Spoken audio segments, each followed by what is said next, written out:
If you like audiobooks or audio shows, check out a free trial of Audible. Just click the link in the description. You are listening to MINDSHOCK True Crime. This is your host, Bruce McGuire. I'm Maxwell Powers. And today we are going over the mysterious disappearance of Kenny Veach, a hiker in Nevada. And this case is as bizarre as it gets.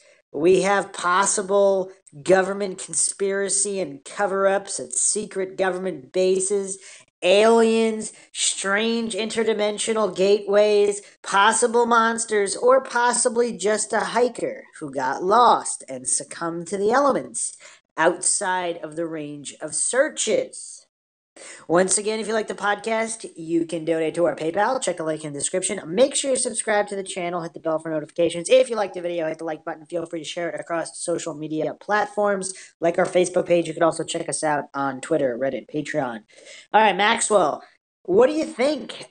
Have you watched his video? This is a YouTuber, basically. I mean, he was an older guy. I think he was 47. When he disappeared, he only made a couple of videos, but they're pretty interesting, and he seems like a really nice, cool guy, adventurous. He seems just, yeah, doesn't really seem like your classical depressed loner. I mean, he seemed like he had a lot of energy and love for the outdoors and hiking and exploring and adventuring.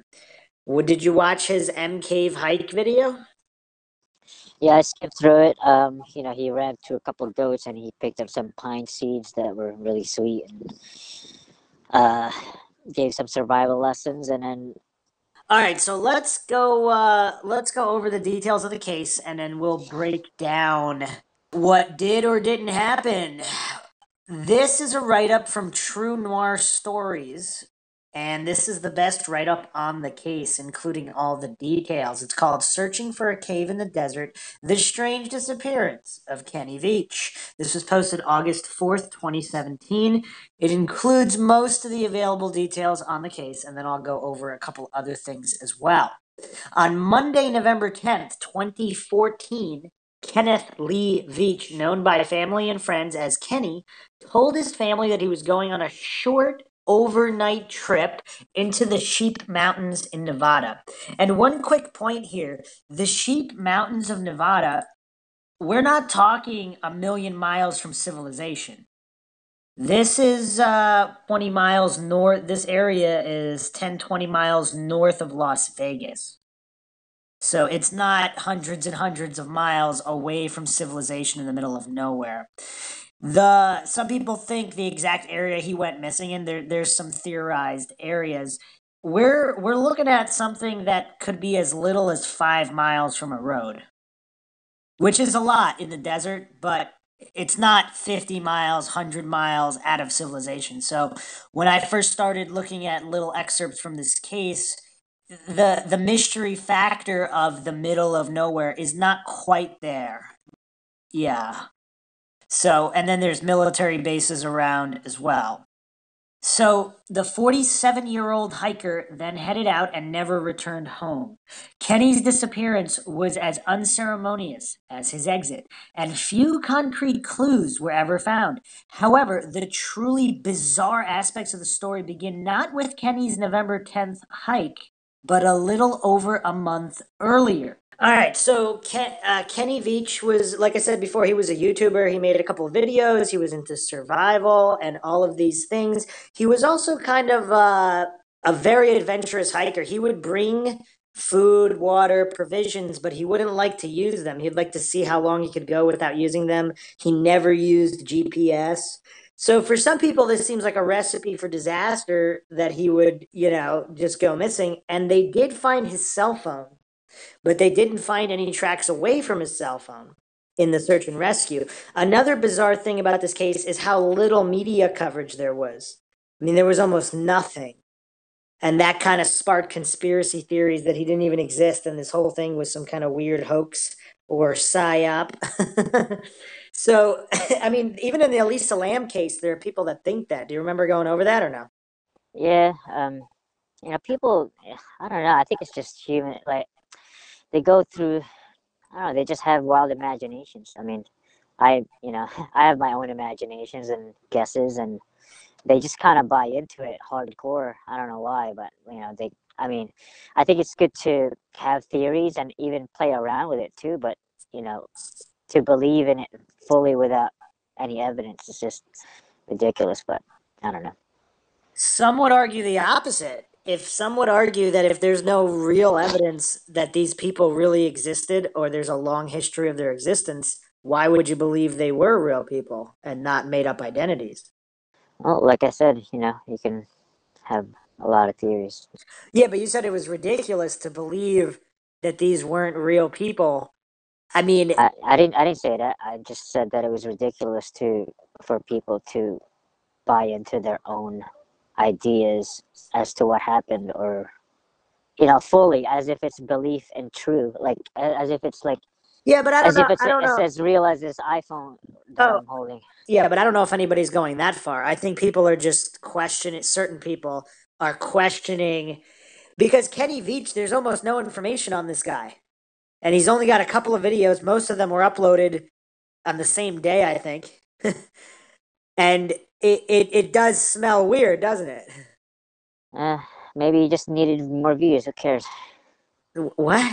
No, like it's not like his friends and family are all over the news talking about what a great guy he was. It's not like they have this photo albums with. Not that they don't exist; they might exist, but it's Yeah, still. no one's following up. No one's putting up a fund me. Actually, that's a good idea. Maybe we should fund me or something. But No, but I'm saying you seem to think it's ridiculous to buy into it outright that he was. If there's not a lot of evidence that he really was an actual real person, and this was not like an assumed identity for a hoax, why would you believe he was just because of one news article? I'm not saying he wasn't. Like Elisa Lamb also like there's not a ton. I mean, there are some. I mean, there's some graduation photographs. There's something there. I don't know. Maybe at the time they were theorizing she wasn't a real person. Those had not been released yet. But it kind of goes both ways, doesn't it? You're just going to automatically assume that because somebody puts up a YouTube video that that's their real identity and that's who they've always been. That's kind of weird too, right? oh, that's what I was talking about. Wait, what? That's what I'm talking about. That's true too. That he never existed. That could be true too, as an identity of Kenny Veach. Yeah, we're gonna go down all these rabbit holes. So his YouTube moniker was Snake Bit McGee. So in 2014, he posted this video. So on his channel, he posted this video called M Cave Hike on October 17th, 2017. And November 10th is when he left for his trip and was not seen again. So Kenny Veach took a few moments to leave an unusual comment. Under the username Snakebit McGee, Kenny described hiking near Nellis Air Force Base and finding a strange hidden cave. The entrance of this cave was shaped like a perfect capital M. A prolific hiker and brazen adventurer, Kenny is adamant in the post that he always enters every cave he finds. However, upon attempting to enter the M cave, he described his body shaking as he neared the cave entrance. As Kenny neared closer and closer, the vibrating became worse, and he began to experience a deep sense of foreboding. Before Kenny could enter, as he had done with so many other caves so many times before, he was overcome by his fear and hightailed it out of there. After a barrage of questions and criticisms from other YouTube commenters, Kenny would eventually decide to return to the sheep range and try to find the M cave again. As detailed in this article, encountering that cave seemed to be quite a big deal for Kenny, a frightening, life changing experience. After his first unsuccessful attempt at locating the M cave, he posted the video to satiate social media followers. At around the 1:30 mark, Kenny explains, "I'm looking for a cave that I found and I didn't have." He gestures to a gun in his hip holster. "I didn't have a sidearm when I was here before.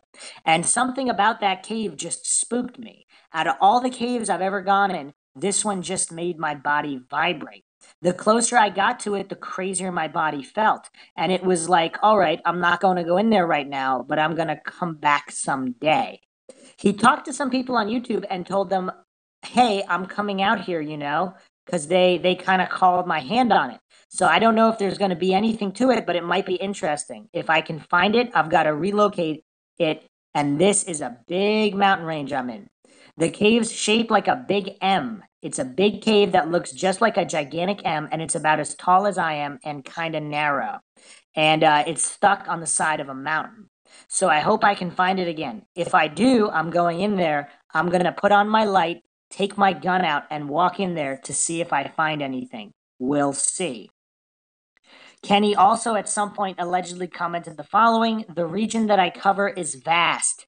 There are many caves. I have been in hundreds of them. The M cave is the only cave I ever feared. I dare any of the people that like to run their mouths on here to join me. Looking at the above comments, it's reasonable to assume that some of the YouTube criticism may have at this point been annoying Kenny. Though he was unable to locate the M cave on this trip, he remained undeterred. Like a bad horror film trope, Kenny soon agreed to find the cave again. He commented, I will have my 9mm with me this time just in case. It's a 10-hour hike, no trails, very dangerous terrain. In a Mysterious Universe article by Brent Swanser, the apprehension surrounding Kenny's endeavor to find the cave is aptly described as having an air of dread. Further echoing sentiments across the web, the article describes how from the beginning of the entire debacle, some followers couldn't quite shake the feeling that, quote, the cave was nothing but trouble, a hungry presence, and if it did indeed exist, it was perhaps a place that Kenny was not meant to return from, end quote. Whether due to supernatural compulsion, innocent curiosity, stubborn pride in the face of anonymous internet criticism, or perhaps for other reasons entirely, Kenny Veach would make his final attempt to find the M Cave on November 10th, 2014. This search attempt was the same hike in which he disappeared. You know what's weird? So you have seen the video. So in the video, if you're looking at it right now, at about 15:30, there's a cave that looks like an M. Are you looking at it? What's the title of the video? The M Cave hike video that we've been discussing this whole time. Yeah, I know, but there's a lot of them. M Cave hike by Snakebit McGee. His video. Okay. The 21-minute, 57-second video. Yeah, at about 15:35, you can see a cave. It pretty much looks like an M. But they're not the kind of cave I'm looking for. The kind of cave I'm looking for is deep and it's dark and it's it's shaped just like the letter M. So lots of little caves and stuff along here, and it's about I don't see it. The ground, but like Pause in it an area like this. So I really gotta 15:36. keep my eyes peeled because I don't want to pass. Just Pause like the the letter video. M. Just Pause like the the letter video. M. 15:36. Yeah, I mean the opening is like, I mean, I guess you can make it out as an M, but it's like a small little fucking cave. It doesn't look that small. I mean, you could fit the trunk of your body in it, I guess. Looks bigger than that. I mean, you could look through it, but I thought the M cave was like kind of like huge. He said M it was about artifact. as tall as him. It's hard to tell. Did he mean the bottom, the middle part of the M, or did he mean the longest part of the M? Well, So I guess there was this. It's not a photo. Maybe it's like a drawing or something that illustrates the M cave. Because someone else from a long time ago discovered it first, right?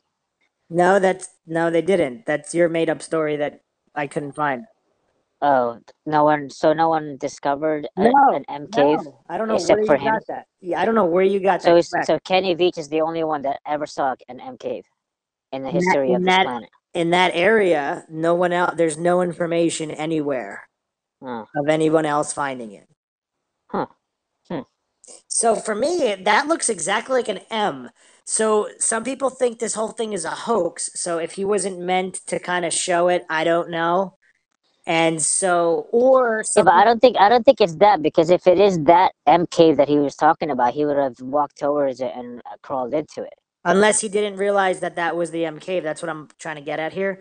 Uh, So one of two things: either he did and he wanted to pretend it wasn't the M cave, because he's not supposed to show it on the camera because he's not supposed to find it because it's part of the hoax, or that really is the cave. But if there was if he had some kind of weird psychotic episode, if there was a weird energy weapon used in the cave by military aliens, whatever, if that fried his brain a little bit and it messed up his memories where he remembered the cave as being much larger. Yo, all right, this is just the title from the Google search. The M cave is located by Neil's Air Force Base in Nevada. Its entrance is shaped like the letter M. During his hike out by Nellis Air Force Base, he found a hidden cave. Ah, shit, it's not him. Never mind. This It doesn't. This is McGee. We're talking about this is Kenny Veach. That's what you just read. Never mind. All right, bye. Yeah, so are you paying attention to what I'm saying? Something about if it is that cave, then he couldn't figure it out that it was the M cave. Yeah, if something fried his brain, whether it was whatever it was, some people think he was on drugs, whatever it was, or if it was a government energy weapon, an alien, an interdimensional energy, whatever. If his brain got fried and that is the M cave, but he doesn't realize it because in his memory it's much, much larger and it appears different. I mean, think about it. People with traumatic experiences, they're not guaranteed to remember the experience perfectly accurately. I see what you mean. I get it. Yeah, so that's what occurred to me when I watched the video because it seems like that's an M cave. And that place has been searched by a lot of people. Nobody can find the M cave. So either that's the M cave or there is no M cave or it's so well hidden or it was some kind of weird illusion as part of a weapon, who knows, but it's not really there if it's not that M cave. So yeah, it's pretty bizarre, but that was the first thing that came to me is that looks pretty much like an M. I mean, how many caves could there possibly be that look like an M in that area? Anyway, going back to this, so a hidden cave hoax. Those who had unknowingly followed Kenny's tale of his own eventual disappearance from his very first YouTube comment about the mysterious cave were deeply unnerved. However, social media followers also quickly began to question the perplexing circumstances surrounding the disappearance. It seemed to be an unavoidable first conclusion for those following the events. Quite honestly, this case confuses me. His Facebook and photos seem to make this like a legitimate case, but the extreme lack of news articles and any information at all makes me think it's a hoax. I only found one local news article on the guy and a million conspiracy sites about him. It seems to me to be a cleverly created internet hoax, not an actual missing persons case. Correct me if I'm wrong, but I have searched extensively for any information on this case, and all I found were one local news site that was extremely short and a bunch of conspiracy sites. How do we know this actually happened? Okay, so in true modern fashion, many skeptics reiterated the saying, you can never trust anything you read on the internet. Could the whole thing from Kenny's very first casual comment have been an elaborate internet hoax? As of this post, Kenny Veach and the mysterious M Cave have yet to be debunked on Snopes. That's pretty funny, as if Snopes is a standard for anything. But there are very few details available about Kenny's life, none of which are readily available, easily verifiable, and or known for certain. Most of the corroborating information pertaining to this mystery comes from purported friends and family members leaving unverifiable comments on various social media platforms across the internet. In fact, Kenny's girlfriend, Sherion Pilgrim, first broke the news of his disappearance in a YouTube comment. This was her comment. I didn't realize until today that there were comments on this hiking video. I am Kenny's girlfriend that he mentioned in the video. We went on many wonderful hikes together in our Nevada desert. Many of the hikes were 8 or 9 hours long, and we always took beautiful pictures. Kenny left for an overnight hike in this same area on Monday, November 10th. Today is December 10th. He did not return when he was supposed to, and I called missing persons. They have been searching for him and have not found him. I did not want to leave his wonderful video and this site just hanging and having you wonder why he has not responded. Thank you for suggesting the GPS. I talked with him before about using GPS for safety reasons. He just never seemed to want to use one. He just loved being out in the desert and just finding his own way. I am aching with missing his physical presence. Please encourage all the solo hikers you know to use a GPS. You know, it's funny. Like when I hike, I don't like to bring my phone or GPS either, and so I can kind of relate to this guy because Because it interrupts the whole nature type thing, that whole nature experience, right? Because you know I you're never. walking around. Your purpose is to go into nature, and you have this highest technology of humans, Well, GPS. I don't really think about it like that. To me, it's more of a convenience issue. I want to bring as little as possible. And also distractions. I mean, yeah, I don't want my phone to go off or people. I mean, I could put it on silent, I guess.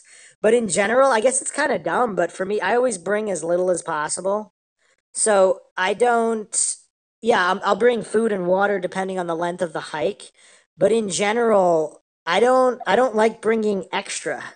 Before cell phones were big, I actually had a GPS. I had a GPS device, and I would use it for driving places. But in general, unless I really didn't know the area, if it was a really sketchy area and I was on a time limit, I did bring the GPS. But if I had a full day and the area seemed okay, I wouldn't bring it, which obviously that's a little dangerous. But, and now, like, I mean, again, if I'm in a dangerous area or there's a time limit, or I will bring my cell phone. But depending if it's an area I'm comfortable with, I don't bring the cell phone. So I don't know. I can kind of, yeah, and to your point, yeah, it does disrupt the experience. You don't want your phone going off or anything like that. So, okay, back to the article. The situation does share several red flags with many other pervasive internet hoaxes. Kenny's sudden online disappearance, no easily attainable legitimization of his existence, and a crazy story about something abnormal in the wilderness.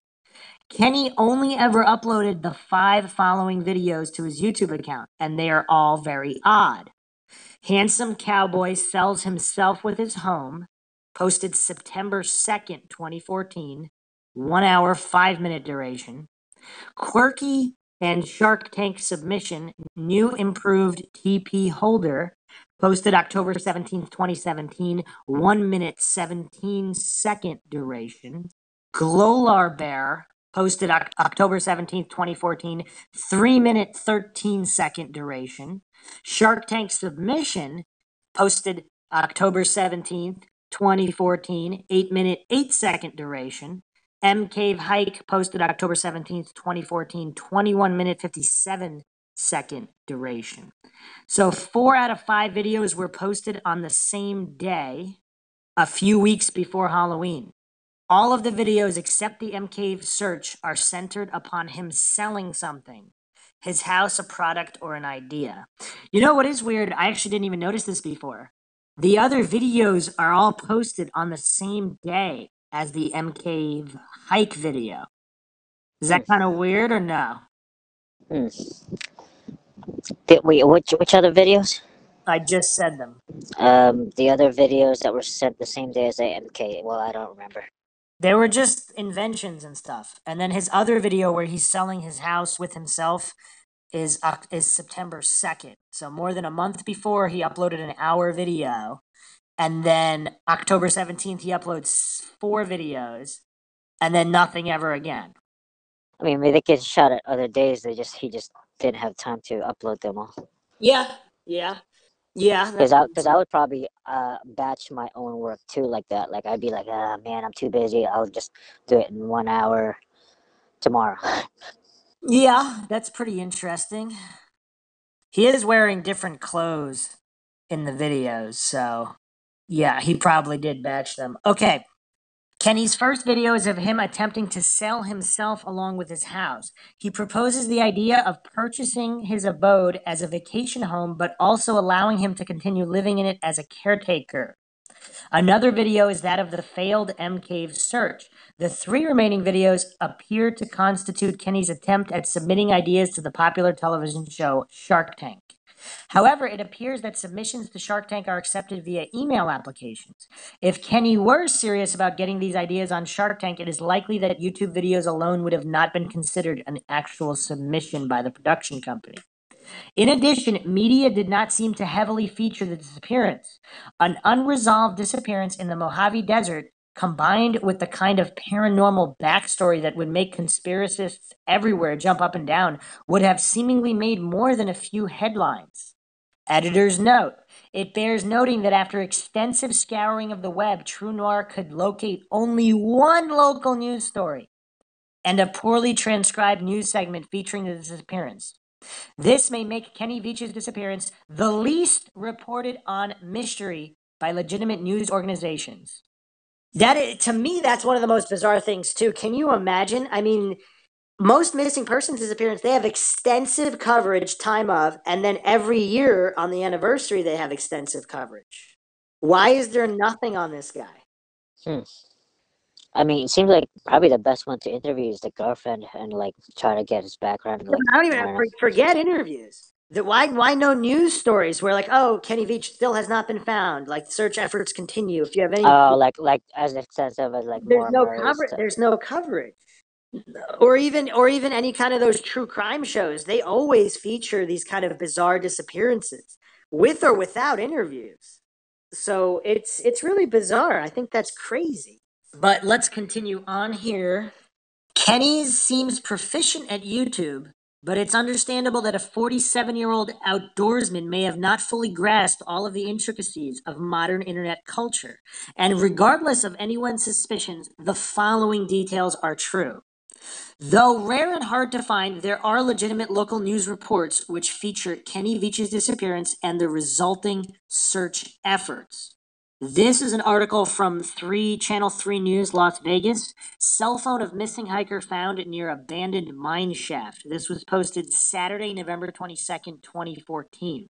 Volunteers searching for a missing hiker in the Sheep Mountains have found his cell phone up a canyon and near a deep vertical mine shaft. This is the same mine shaft at the beginning of his video, if you didn't know, Maxwell. Didn't know what. Where they found his cell phone was by the mine shaft. Oh yeah, I remember seeing that in the video, and he was nowhere to be found, and they Correct. couldn't find any tracks going into Correct. the mountain. Yeah. Yeah. Kenny Veach, 47, has been missing since November 10th. He told his family he was going to hike in the mountains and planned to return 2 days later. He has not returned. We found his cell phone close to a very vertical old mine shaft, and we can't find another trail. Red Rock Search and Rescue Commander Dave Cummings told Channel 3 News. It doesn't mean that he's down the mine shaft, but we have tracked him as far as we can. We are having our other crews come in from the search areas. Cummings said experts in wildlife and mines are being sought to come in and assist. Several dozen Red Rock volunteer searchers were combing the mountains Friday and early today. An air and ground search earlier in the week was conducted but did not result in any clues to Veach's location. Check back for updates. Okay, it looks like there are no updates. November 22nd. So they were searching Friday and that day. That was Saturday, November 22nd. So they didn't even start the search for how many days? Possibly 10 days. That's rough. There's one more mention also from Channel 3 News. This is Saturday, April 27th, 2019. So this was not even a month ago. There are people who have suddenly vanished, some without a trace. Right now, Red Rock Search and Rescue is keeping an eye on more than a dozen cold cases.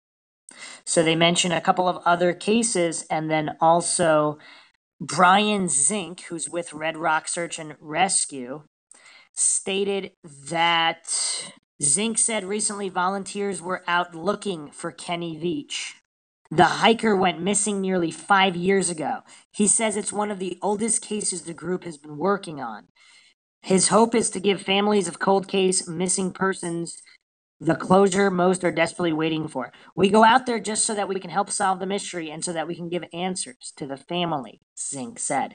But it's weird because there's just almost no coverage at all. This is bizarre, man. Like, I'm searching through news searches, and these articles I just read are basically the only thing that come up. How bizarre is that? I mean, there's usually always updates, still nothing, or another search found nothing in all these cases. And it's like 4 years old, right? 2013 or something, or 2014. Yeah, almost. Yes, that's a long time. There should be at least a couple of articles. There's nothing, man. And also, you know what's crazy? Like all of those true crime shows, like this is the kind of stuff that they do shows about, and nobody's touching this one. Not. What do you think, man? I don't know. I mean, is MindShock big enough to be considered? We're not a news station. Yeah, we're a podcast. I mean, I guess that's kind of. I don't know. I guess we're not. I don't know. Prime time yet. I mean, a lot of people have commented on it. There's a lot of podcasts on it. There's a lot of paranormal website articles on it. There's a lot of forums talking about it. But I'm talking about news articles. I'm talking about news media coverage, of which there's almost nothing. So this article goes on to say that Kenny is listed in the National Missing and Unidentified Person System, NamUs, which requires submission and authorization and confirmation from local authorities. So that does suggest, I mean that's a pretty good that's pretty good. Although if the local authorities never really verified anything.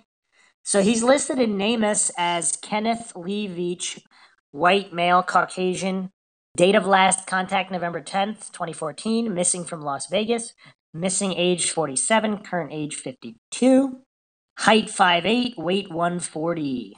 NamUs case created on December 9th, 2014.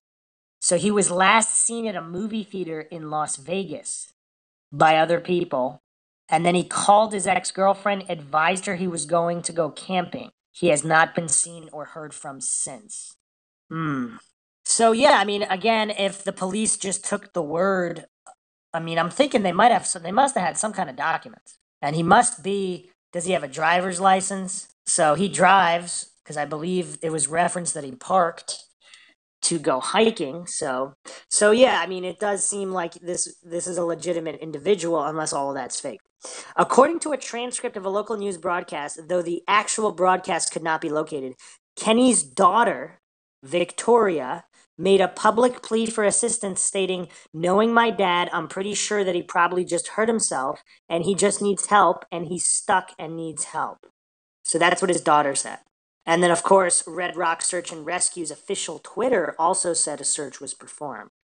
In consideration of the above listed reasons alone, the disappearance of Kenneth Lee Veach appears to be just as real as any other legitimate missing persons case, with a distinct lack of leads, evidence, and national media coverage.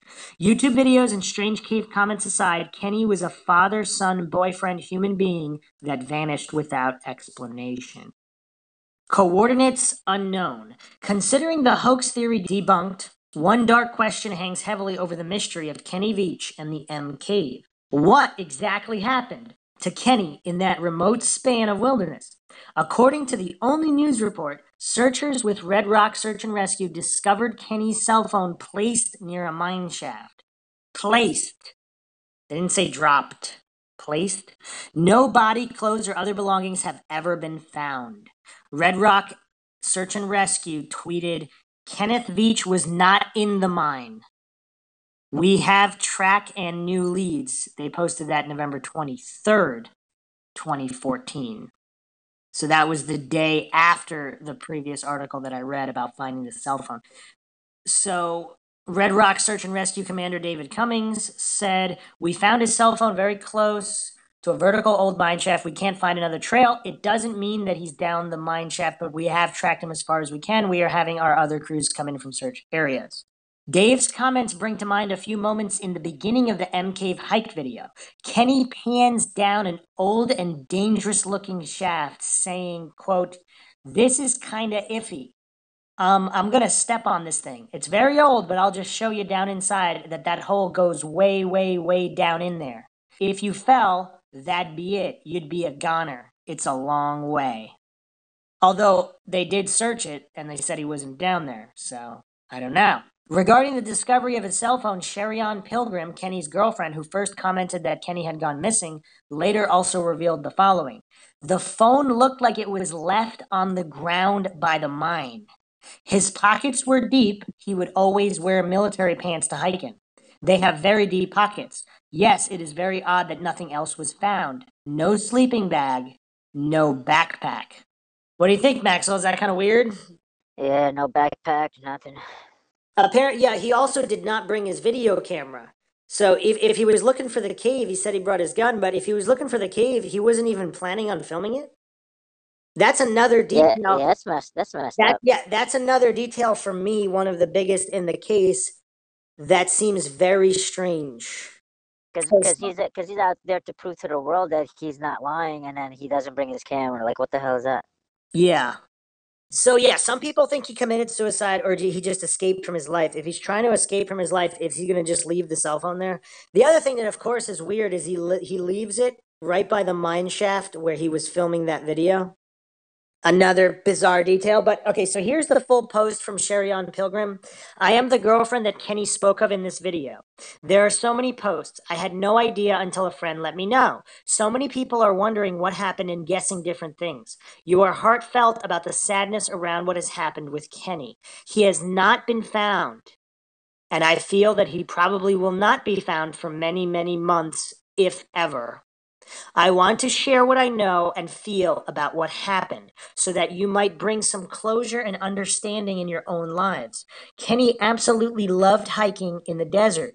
It was his very, very favorite thing to do. We hiked and camped together all over the Nevada desert, sometimes 9 hours in a day. We found many abandoned mining towns, usually referred to as ghost towns by Nevada hikers. We explored many caves and mine shafts. We were always careful how we explored them, but Kenny was a bit more daring than I was. We wore snake guards, sun protected clothing, used walking sticks, brought enough water and food for the hiking hours, and had extra water and food in the car. He rarely drank all his water. We took wonderful pictures of all sorts of things we saw: rusted cars, old falling down buildings, cemeteries, mines, wild animals, tarantulas, scorpions, trees, cactus, and flowers. Our deserts are beautiful if you have a love for deserts. They are not spooky scary, but you have to be careful of the terrain and, of course, bring enough water and food. We always were excited when we saw desert wildlife, like the big horn sheep in the video. They are stunningly beautiful to see in person in our desert. We would stand quietly still to watch them as long as possible. I was so very excited to see the one he filmed in his video. I want you to know that I do not think Kenny had an accident. I believe he committed suicide. He battled depression for many years and would not take medication or see a doctor. He quit his job a little more than a year before he disappeared. He wanted to see if he could sell his inventions and do what he called cowboy interior design for homes. He bought his first home 5 years ago and had an amazing ability of decorating in this style. He was not successful in getting a business going and was running out of money after a year of not working. He no longer wanted to work in a job for someone else, and his money decreased. He became more and more depressed. He really did not look for another job. In early October, with seeing his depression increase, I said to him, "You aren't going to pull a Robin Williams on me, are you?" This is when he opened up more about his depression and his thoughts, much of his life about suicide. His father committed suicide when Kenny was in his early 20s. When I asked him the question, he answered me with, "If I decide to do it, you will be okay because you are good at the law of allowing." He asked me what I would think of him if he did it. He also said if he decided to do it, no one will ever find me. Is that a bizarre quote, Maxwell? Someone committing suicide, are they really concerned about people? I mean, I don't know. But it seems like from most of the missing persons cases or suicide cases, I don't really recall many where there was emphasis on not wanting the body to be found. Because most people jump off of bridges or shoot themselves in their house or whatever they choose to do, intentional car accident, whatever they choose to do. They don't There doesn't seem to be an emphasis a strong emphasis on specifically not wanting the body to be found. Even the people that just wander into the desert and they don't care what happens to them, they're not specifically thinking, "I got to make sure nobody ever finds the body," as far as I know. Yeah. Actually, I mean, Well, a lot of them want to be found, so they find a letter or something. I don't know. I just Well, I would think the majority just don't care at that point because they're done. Well, I think I talked about this before, and it seemed like you didn't like to talk about it, but like these people that clean up hotels, Oh you yeah, know, yeah. they want to be found, so they find a letter and like I don't know, it's kind of crazy. It's very disturbing. Yes. Yeah, So, but or if this whole thing is a hoax, or if he did want to commit suicide, but his last act he wanted to make it some kind of weird, bizarre mystery. I mean, could that account for it? I don't know. So, continuing on with her post, it would be easy to do something like this in our desert with the number of natural caves and mines. He could hike many miles in a day, so there is no telling where or how far he could have hiked during his 3 day, 2 night solo hike. When he did not call me after the third day of being gone, I called missing persons. The search for him started within a couple days of my call. So that's almost a whole week then. That's about a whole week of him being missing.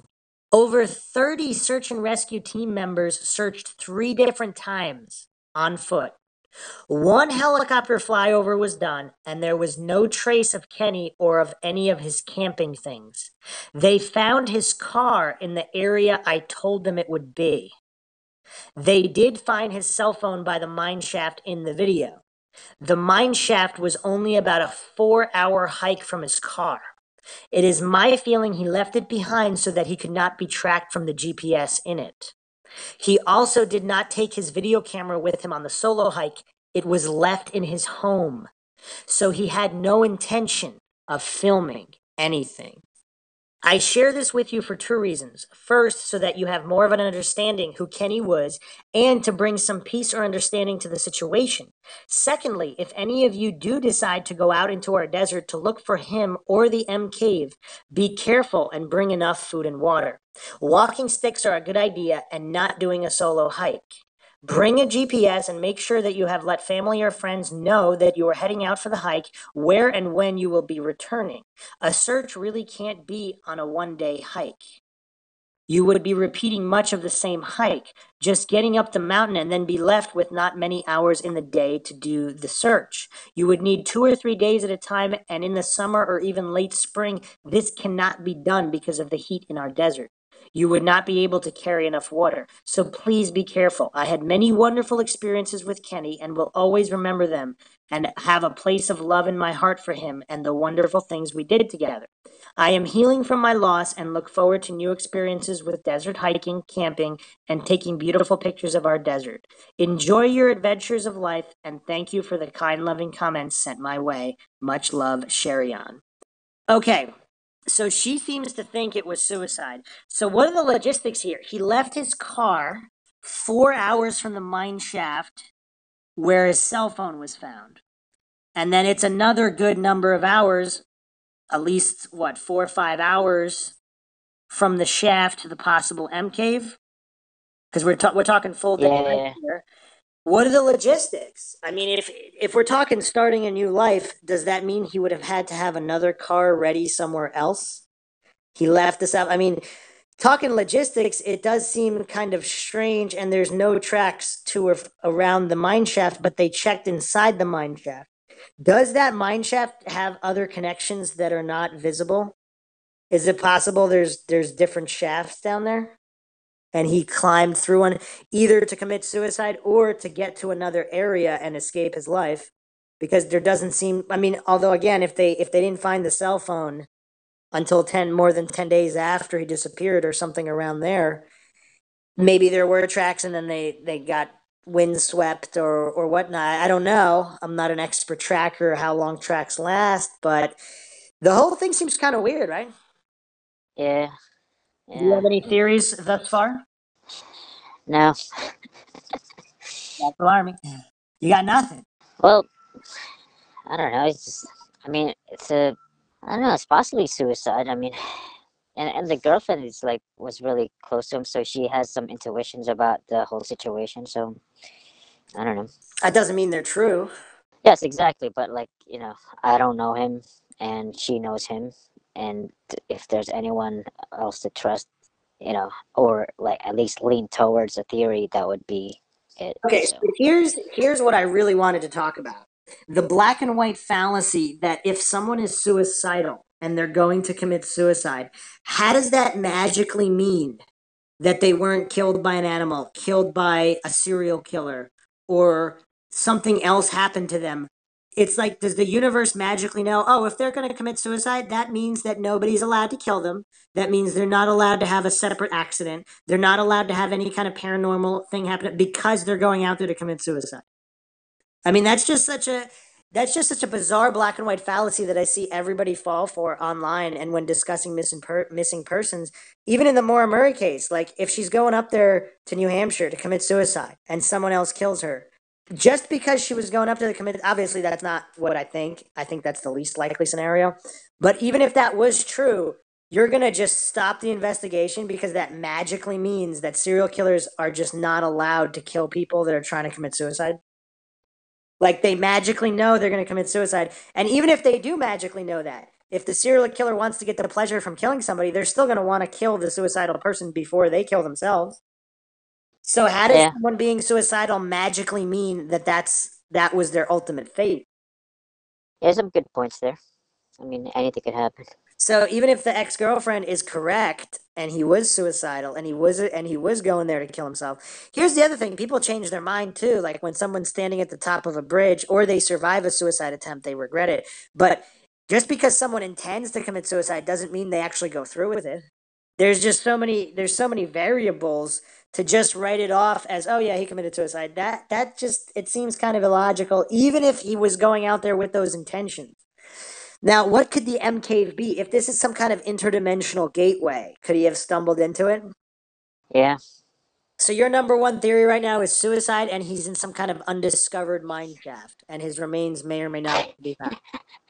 Is that your theory, Maxwell? um, I don't know. Good thing you're Could be doing a podcast. suicide. Could be suicide. Interdimensional. I don't really know. I know that's Or why we're just or theorizing. time travel. I don't know. He could Time warp. time warp probably. I don't know. Do He could you think he something made up else. the story about? Okay, well let's. All right, let's. Do you think he made up the story about the M cave? Hmm. I don't really know. I mean, the fact that it was only like 5 miles in from a main highway. Hmm. Could be 10, It 5. makes it. Yeah. I We mean, don't know. We don't know the exact location. yeah. Um. Hmm. Yeah. I don't know. There's no one else have found an MK. So I don't know. I But don't know what to think of what's it. bizarre, it's not just the M cave. Like he said, his body was vibrating, and then he just got real scared. Like it's, I mean, that's really weird. That's really weird. I mean, people have had similar descriptions of foreboding, vibration, just weirdness, extraterrestrial encounters, UFO encounters, possible interdimensional encounters. If he didn't make that up, it seems kind of weird to make that up, but like at the same time, he made a YouTube channel to sell his house. Then like a month later, he posted random videos and then the MK video talking about the vibration Yeah. in his weird encounter. Well, it's about to get weirder. So this is Mind Shock. Are you ready for a Mind Shock, Maxwell? Yeah. All right. So Kenny Veach, the comment that he left about the M cave, he left this on the video "Son of an Area 51 Technician" interview, which is really, really bizarre. So, continuing this article from True Noir Stories, the long and strange story begins in a barely tangentially related piece. A website featuring various theories and evidence, in quotations, for the existence of extraterrestrials and nefarious government collusion, SiriusDisclosure.com, has a robust YouTube catalog of interviews with witnesses. They have released 2 documentaries and detail their agenda accordingly. Quote, we are interested in the development of a peaceful relationship with extraterrestrial intelligence, which has been visiting planet Earth for decades, if not centuries. Part of the reason the ETI presence has been kept secret is that one of the first questions would be, how are they getting here? They are not using fossil fuels. It is through zero point or quantum vacuum energy generation systems. And it is those energy systems we want to develop and bring out to the general public so that we may have a world of pollution-free, sustainable abundance. Glancing through the many videos uploaded by Sirius Disclosure, it becomes readily apparent that one video in particular has had an outrageous amount of views compared to the many others. Published on December 3rd, 2013, that's a lot of threes, Maxwell. This well-watched video is called Son of an Area 51 Technician and features the recollections of a rather soft-spoken man named Paul H. Utz. Paul shares his impressions of and stories about his father. Paul's father worked his entire life in a GS-16 capacity for the U.S. government near Nellis Air Force Base and Area 51. He had a high level of security clearance. GS is separated into 15 grades up to GS 15. Then there are 3 super grades, 16, 17, and 18. Very interesting. In the video, Paul recalls a story that his father drunkenly told him. They had tested a device that was supposed to be a new type of energy source direction, and they had taken it out onto the range, and it had literally blown up when they tried to activate it, when they tried to turn it on. One of the things that my father found interesting was that the energy source had a lot of organic composition within the material structure. My father says it was developed by a university and that it was a technology and that his group and his team were developing it further and studying it further and that it had organic components.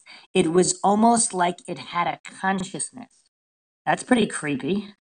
So Kenny Veach actually left a comment on that video. Do you find that strange, Maxwell? This is his comment. I read it before. This ain't nothing. I'm a long-distance hiker. One time during one of my hikes out by Nellis Air Force Base, I found a hidden cave. The entrance to the cave was shaped like a perfect capital M. I always enter every cave I find. But as I began to enter this particular cave, my whole body began to vibrate. The closer I got to the cave entrance, the worse the vibrating became.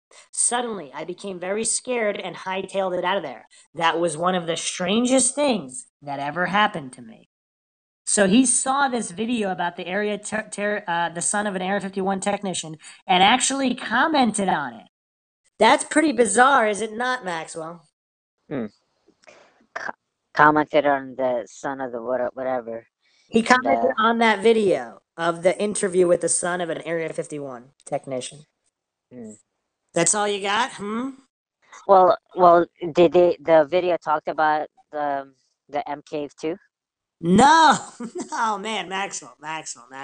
Nobody has ever mentioned the M cave except for Kenny Veach. Okay, but why would he? Well, so what was the content of the video? The Area 51 guy. He's just talking about what his dad did and different weapons, energy source weapons or devices. And then all of a sudden, Kenny Veach out of nowhere talks about an M cave in the desert. Yes, where he had an experience of energy vibration and whatnot. But Maxwell, you're forgetting. Kenny Veach hikes in the area of all these secret government bases. We're not talking, it's not like Kenny Veach is in Texas somewhere. He's not that far, so I'm sure he maybe had an interest in Area 51 or some of these things, or has seen other weird things. Who knows? Who knows? Maybe Kenny Veach knows a lot more than he said in the video. Maybe Kenny Veach was hiking there for other reasons. He might have had a lot of information he didn't share. I see. So let's go into these ray gun energy weapons in the final part of this article. Known as the home of the largest habitat of desert bighorn sheep in the Southwest, the mountainous sheep range in Nevada is a rugged and remote area. The sheep range is one of southern Nevada's major mountain ranges, and in addition to sheep, it is also home to mule, deer, kit foxes, collared lizards, mountain lions, road runners, king snakes, desert tortoise, and an incredible variety of vegetation. The climate spans from multiple days of sub-freezing winter temperatures to long and dry, sun-irradiated summer days. It is described as offering outstanding opportunities for primitive recreation and solitude. For this reason, though an infrequent destination for tourists, the area is a playground for experienced hikers, mountaineers, scramblers, and canyoneers. These formidable mountains, with the highest peak reaching an elevation of 9,912 feet above sea level, are located in the Desert National Wildlife Refuge north of Las Vegas near Nellis Air Force Base. The Desert National Wildlife Refuge is the largest wildlife refuge in the lower 48 states of the United States, and the entire refuge is comprised of 1.615 million acres of land in the Mojave Desert. The nearby Nellis Air Force Base is well known for being a component in a variety of conspiracy theories, the most frequent of which usually relating to the base's proximity to Area 51. So we're talking not that far away from these bases. Yeah, I got you. So that's why they commented on that video You that probably Area answered. 51 guys. Yeah. Hmm. And what was the replies to that comment? Anything or? I believe that's the only comment. I think they removed comments to that video. Hmm. And he commented that before they were all removed.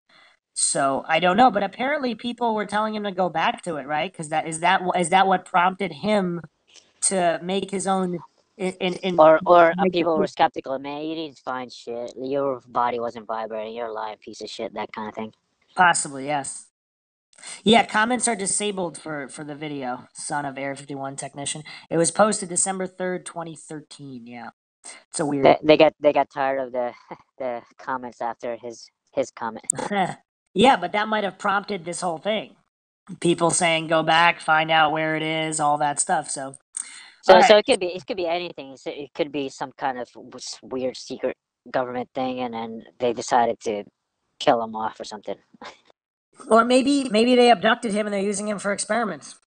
I mean, Oh yeah, because his body experienced vibrations and shit like that. well, maybe it was supposed to, but they if people thought he was gonna commit suicide. I mean, again, if we're talking government, if we're talking top secret government projects, don't they want people who other people might think are gonna commit suicide and disappear, so they won't be as adamant looking for them? I don't know. Yeah, that's perfect candidate for Yeah, experiments. pretty creepy stuff. All right, so due to the advanced aircraft and weapons systems developed at Nellis Air Force Base, theorists have long surmised that government scientists reverse engineer extraterrestrial technology from the remains of crashed UFO spacecrafts stored at Area 51. Other such theories border on the fantastical and are especially colorful. One such conspiracy theory claims that a species of aliens known as the Tall Whites are actually based inside Nellis Air Force Base. From their long-standing seat at Nellis, these aliens continue to help the United States Air Force develop their technologies in exchange for mineral resources they require on their planet. Pretty bizarre stuff. The actual base is about 40 miles southwest, the Nellis Air Force Base. And then we have Dry Lake. All of these areas are to the west and southwest. Well, I didn't realize Nellis Air Force Base was right next to Las Vegas. It's right on the edge of North Las Vegas. And so this M Cave, people think it's next to a place called Picture Canyon or within Picture Canyon in that area. And it's about yeah, it's roughly 40 miles from the middle of Las Vegas. So, based on Kenny's comments on the video of the son of an Area 51 technician, it can be reasonably surmised that he believed his M Cave experience may have resulted from an interaction with some kind of unknown government technology. Though it may seem outlandish, and it is certainly not the conscious technology described by Paul H. Utz, there are some other rather unsettling deterrent technologies developed by the U.S. government. The Active Denial System, or the ADS, is a weapon developed by the U.S. military for area denial, perimeter security, and crowd control, which heats the surface of targets, such as the skin of targeted human subjects. Deployed in 2010 for the Afghanistan war, the ADS uses a similar principle as a microwave oven, exciting the water and fat molecules in the skin and instantly heating them via dielectric heating. Though it's considered harmless, except by the 0.1% of subjects that experienced pea-sized blisters during testing, one test subject asserted, quote, "It will repel you. If hit by the beam, you will move out of it." reflexively and quickly. You for sure will not be eager to experience it again. In addition, other theories exist about the government potentially using infrasound, a lower frequency sound which may cause feelings of awe or fear in humans and make people feel vaguely that odd or supernatural events are taking place.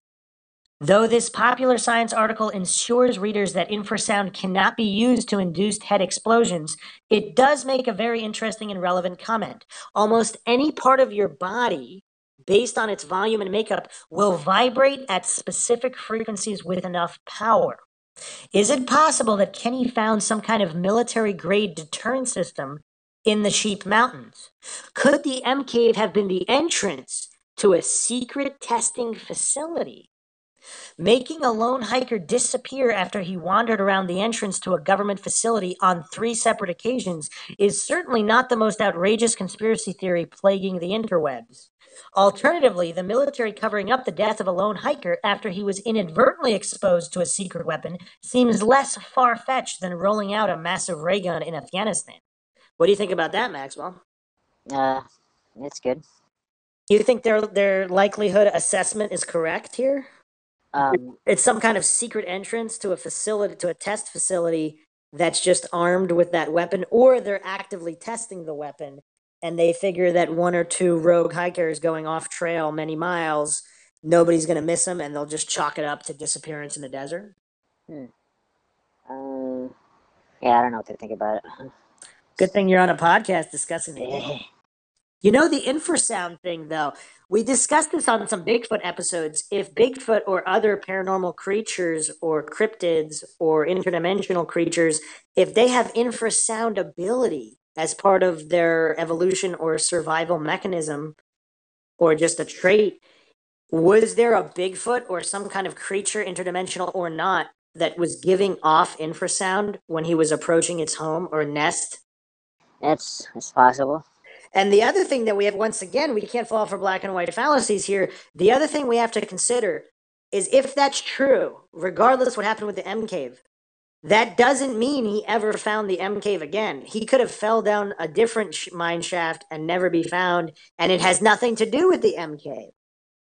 Even if the M cave is true, and it is either supernatural or it's an interdimensional rift, it's some kind of a creature with infrasound ability, or it's a secret government test facility that is testing weapons, that could be true, and him finding the M cave could be true, but he could have went missing or died or whatnot somewhere completely different. And it might have, his final fate might have nothing to do with the M cave. That could be true. So there's other government bases out there other than Area 51. There is a place, there is a facility known as Area 6. Have you ever heard about this, Maxwell? No, not about Area 6. What's that? This is from the Las Vegas Review-Journal, published March 5th, 2016. The asphalt runway stretches for a mile on the Yucca Flat, deep in the Nevada National Security Site, about 80 miles northwest of Las Vegas. That's the direction of Kenny Veach and the M Cave. It's to the northwest of Vegas. So it is closer to Area 6 than these other facilities. Built in 2005, the runway covers a dirt landing strip from the 1950s when the wide, flat valley was used for atomic bomb test shots. A small complex of buildings dominated by a large hangar with unusual clamshell doors dominates the southern end of the asphalt strip. The complex has no official name. Not many people even know it's there. As secret air bases go, the single runway in the test site's Area 6 is easily overshadowed by the world's most famous secret military base, Area 51, a dozen miles northeast. Area 51's existence was only recently acknowledged even after decades of speculation by UFO enthusiasts that the aircraft development and test facility also houses space aliens and extraterrestrial technology. Unlike Area 51, which is protected by shoot-to-kill security and shielded from outside view by mountain ranges, Area 6 has only fences and visitor checkpoints. It can be seen at a distance from tour buses on the highway to historic bomb craters at the northern end of the Yucca Flat.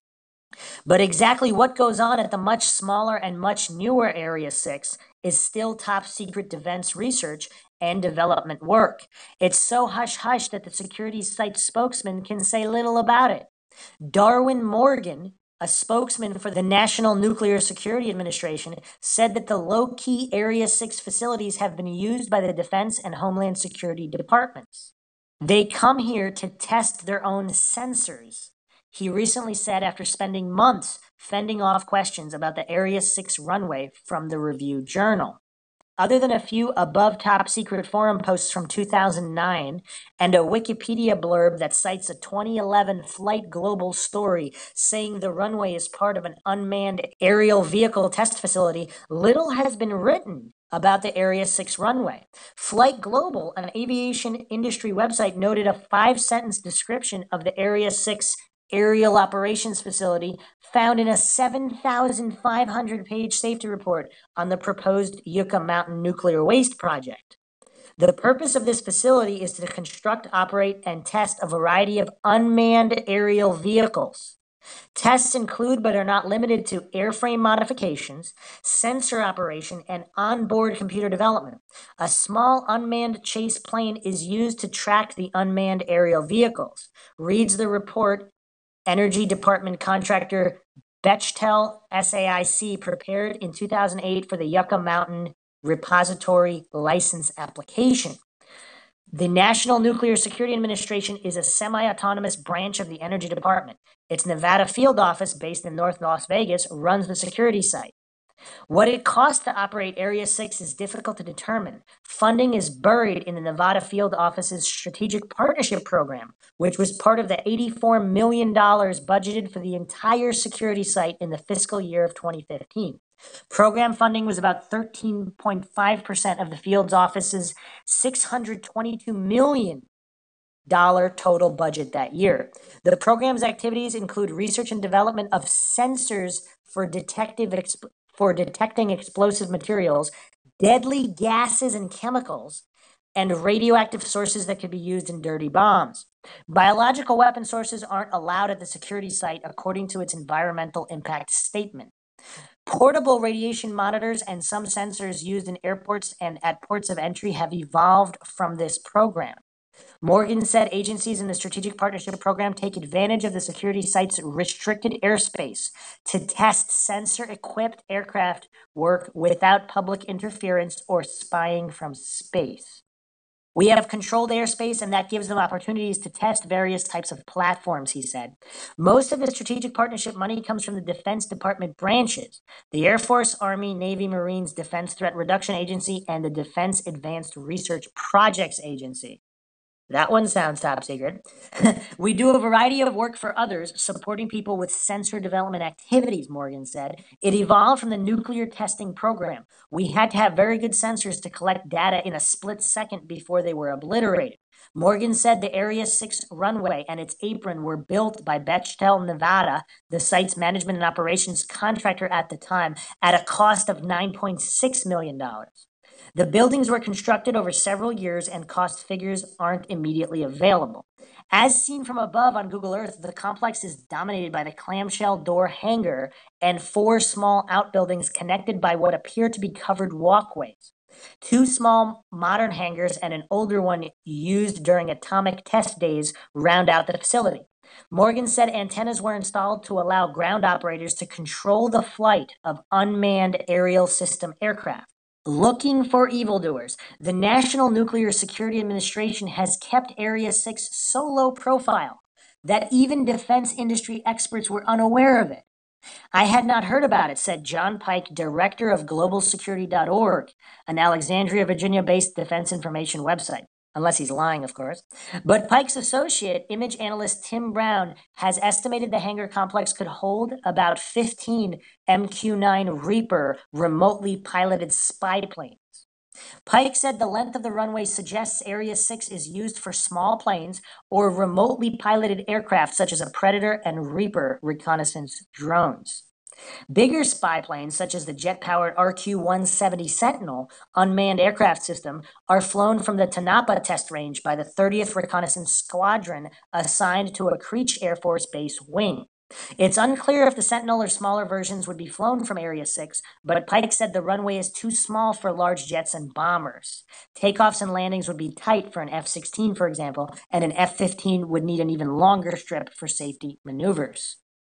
Pike said aircraft likely in use at Area 6 are best suited for surveillance of hidden targets, weapons, or personnel on the ground. The security site's high desert terrain is similar to what might be found in the boondocks of Libya, he noted.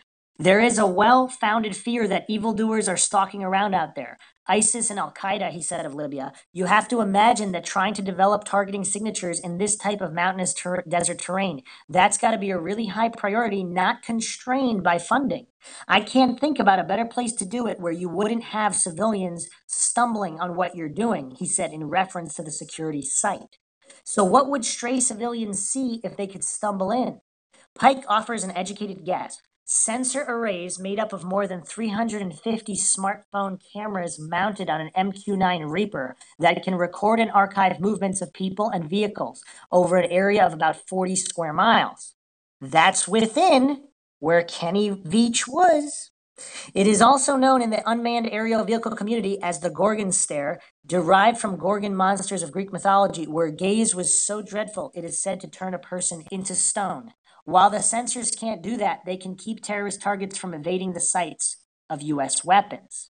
According to the Defense Advanced Research Projects Agency website, sensor development has soared to new heights under ARGUS, or the Autonomous Real-Time Ground Ubiquitous Surveillance Program.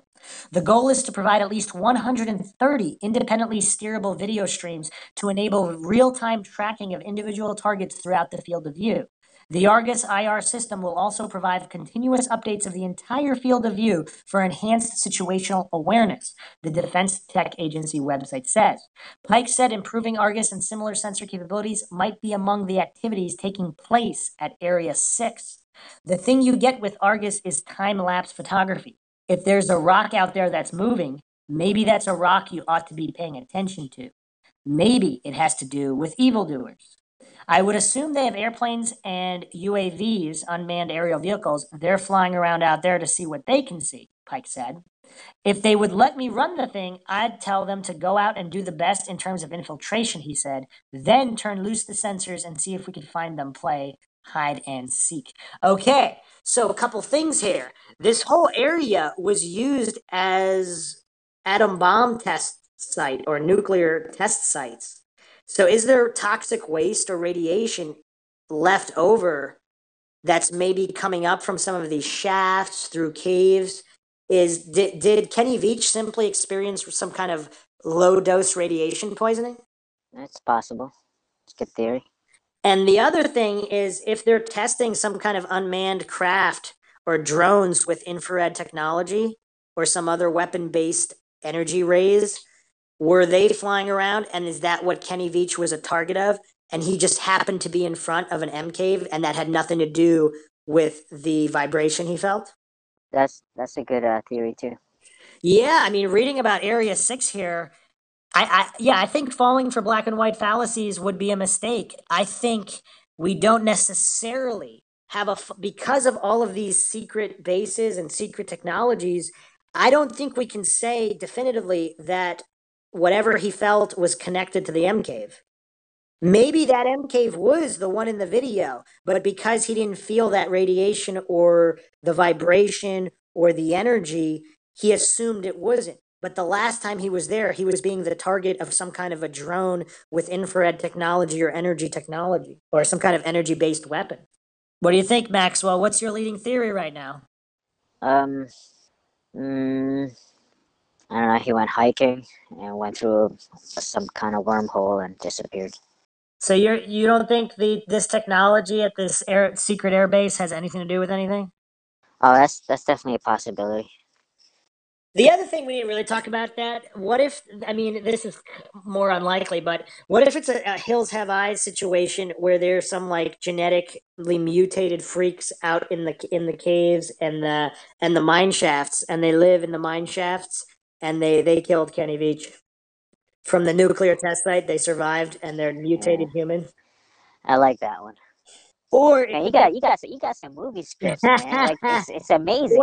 or or if Kenny Veach kind of stumbled upon a genetically mutated Bigfoot or some kind of a Bigfoot entity that survived the nuclear tests or atomic tests, and is it's all it's an irradiated, it's a genetically mutated Bigfoot. Dude, all the screenwriters are gonna subscribe to MindShock. They're just gonna gather around, like, yo, man, this guy's got the best stories. All right, so to round this out, this article on True Noir Stories rounds out this tragic legend. Though the circumstances surrounding Kenny Veach's disappearance lend themselves readily to conspiracists, there is a high likelihood that the reality of Kenny's fate was much more mundane. Many people believe that as a result of his cavalier approach to solo hiking and safety, Kenny Veach ultimately succumbed to the elements. According to a widely reposted quotation taken from one of Kenny's comments on the son of an Area 51 technician video, he said, so apparently he made multiple comments. Quote, my hikes are brutal on the body. After one of my long hikes, some of my toenails turn black and fall off. I lose about 13 pounds of body weight. It takes me about 3 days to recover from the abuse I put myself through, but I love every minute of it. This guy's a hardcore hiker, huh? Yeah, it's pretty hardcore. By Kenny's own admissions, he pushed his hiking adventures to the limit. In addition, as Sherion Pilgrim first mentioned in the post about Kenny going missing, he did not use a GPS device for hiking. Sadly, the YouTube videos of Kenny trying to sell his home and get on Shark Tank certainly support this theory. A higher likelihood of suicide may also explain the lack of interest by news organizations. And though the possibility of suicide may be likely, no concrete evidence of what happened to Kenny Veach has ever been discovered. If he truly did intend to take his own life on that hike, then Kenny most likely took measures to obscure his fate in mystery. In the process, Kenneth Lee Veach and the M Cave have become a legend recounted by vastly different and passionate subgroups dispersed across the internet. Hikers and adventurers, conspiracists and ufologists, as well as the masses of anonymous internet commentators, are still arguing over his fate. Most followers of this mystery can't shake the feeling of dread or the questions. Does the mysterious and frightening M Cave really exist? And if so, did it have anything to do with Kenny's inexplicable vanishing act? Kenneth Lee Veach would be 50 years old now. Well, this was posted before, so I believe he's 52 now. He has brown hair, brown eyes, 5'8", and weighed 140 pounds. He was last seen wearing a white shirt and blue jeans. If you have any information about Kenny or his whereabouts, please contact Detective Dan Holly at 702-828-5705 or the Las Vegas Metro Police. So yeah, and apparently people also discussing this on this article, the Mojave has many, many mine shafts throughout the desert. So some people think that he didn't. I mean, I think it's more like if his cell phone is by that mine shaft. Although he wouldn't go down that mine shaft if he's looking for the M cave, unless the M cave story was just made up, and that was I don't know, or something else might have gotten his interest. If he liked watching animals and observing animals, as we can see from the video he posted, if he was possibly following or looking at an animal and got distracted, could he have? I mean, I don't know. He was also very experienced, so we really don't know. But I don't think we can ignore just the fact that there's all these top secret bases in that area. I mean, do you think you're going to just ignore that? It also happens to be where they tested nuclear atomic weapons, so there's a lot of radiation could still be in that area or underground. Not to mention they could have tested an incredible amount of unknown or top secret weapons with various side effects. So yeah, it's very baffling, and it's very baffling how this isn't covered by the media. If he was just kind of taken by the government as a test subject or killed testing the weapons, do you think someone high above would have kind of shut down the media, kind of put a media blackout on his disappearance? That's true. That could be. Yeah, I like that one. Yeah, I mean, and like I read in the articles, I mean, search and rescue are still going out there. They're looking for many different missing persons. I mean, I don't really know the likelihood that they would find him if he was really really far out.